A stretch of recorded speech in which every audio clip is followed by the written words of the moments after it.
Hello! Here is a step-by-step guide on how to schedule a matchmaking meeting. The first step: register to the conference. Then make sure you create your profile.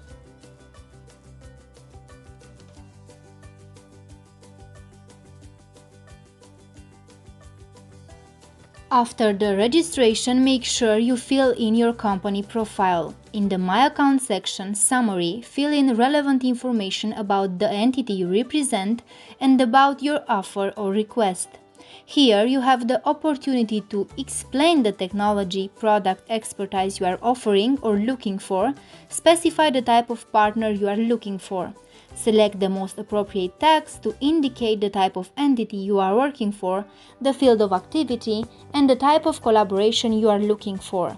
Please bear in mind that the summary and the tags you select, along with your contact details, are the information visible to the other participants. Your profile will be visible to the other participants in the virtual lobby networking and in the participants section.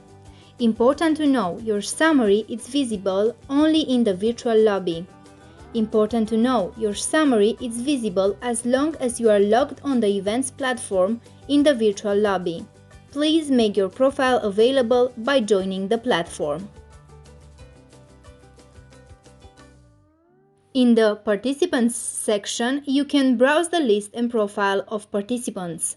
The summary of the participants is visible as long as they are active on the platform and they access the virtual lobby. Use the tags to easily find the ones aligned with your goals. Send meeting requests to those companies or persons you want to meet. Check every incoming meeting request and accept or refuse if not appropriate via email. If you don't refuse a meeting request, it will be registered as accepted and scheduled in your agenda. Check the latest version of Meetings agenda in My Agenda Meetings. Start your virtual meetings according to the schedule My Agenda Meetings. You can also have bilateral meetings with the participants present at the location of the event. Enjoy!